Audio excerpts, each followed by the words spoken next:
Welcome ladies and gentlemen to another video about Heroes of Might and Magic 2. This time we will continue improving our record for the scenario Go as Kalis. This time I will try to beat the record in 3 turns. And the first thing we need to achieve this record is to get expert pathfinding and basic logistics in the 2 first chests. And after that, the hero Red Pawn 1, which is the barbarian located to the northwest of our terrain, will have to go west fighting every single stack of creatures he finds for 2 reasons. One is to level up as much as possible, because in order to achieve this record you need to achieve at least expert pathfinding and advanced logistics, or maybe vice versa, expert logistics and advanced pathfinding, but the first I think is easier to get. So in this case we will have to take out some stacks of mummies and elves. The battle with elves will be quite difficult. They will kill many of our centaurs, but it's no problem, because after this fight we will refill the ranks of this hero with other troops. Sometimes the first chests don't give us the experience or the skills we need, and sometimes these creatures to the west of the hero will be too powerful and they will beat us. In any of those cases, the best thing we can do is just restart the game as soon as possible and try again. So this record of doing this scenario in 3 turns instead of 4 will require much more precision in the movements of our heroes, but also much more luck than in 4 turns.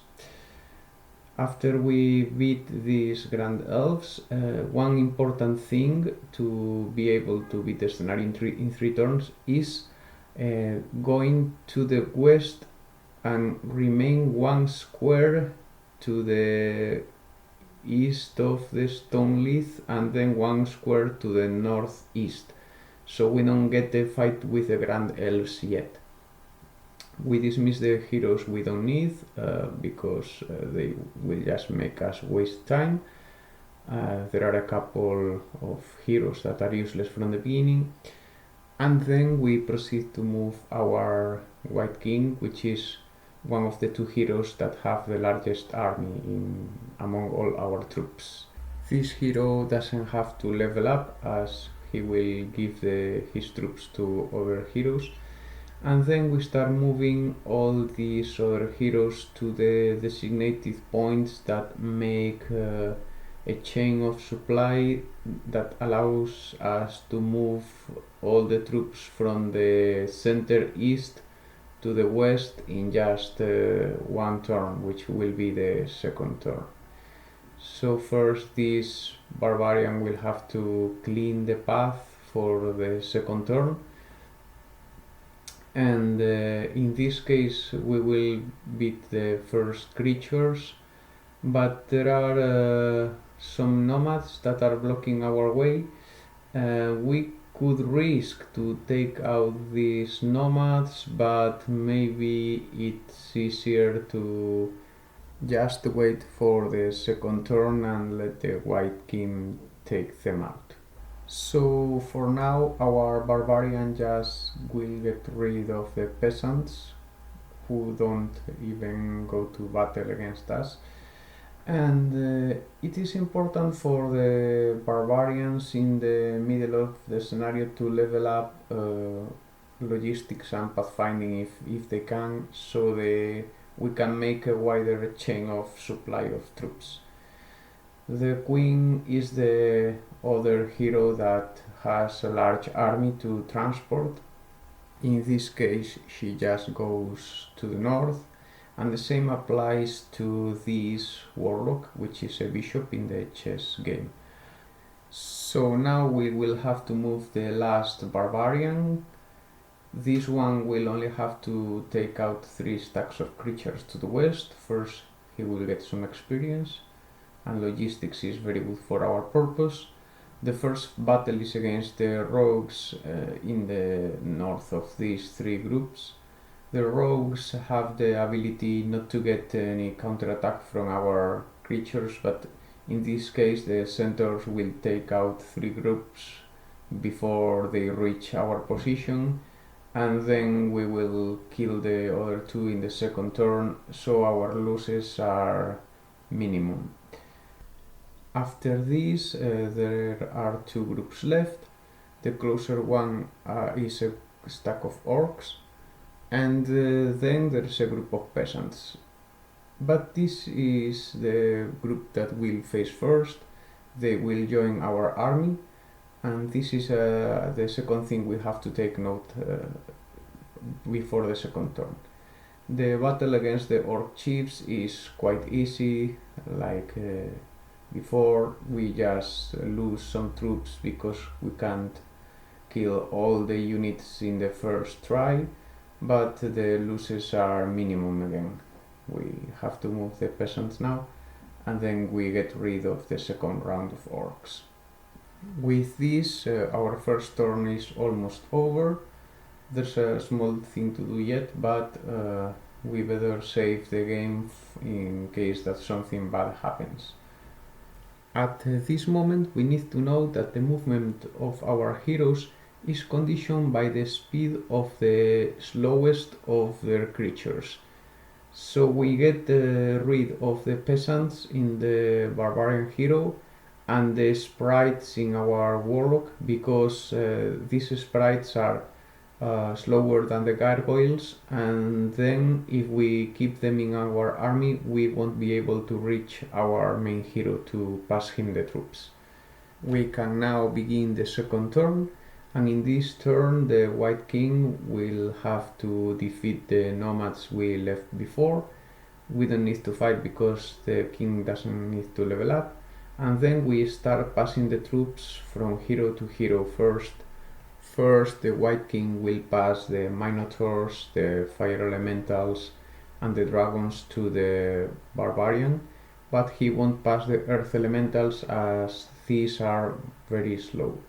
And then the Queen will have to pass the Red Dragons and the Fire Elementals to the Barbarian again, and again the Earth Elementals will keep them because they are too slow. So after dismissing the Queen that we don't need anymore, the Barbarian, which is the red pawn 3, will pass the fastest troops to the red pawn 2. We don't get the centaurs because they are slow. And then we just get rid of this red pawn 3 because the movement points are over.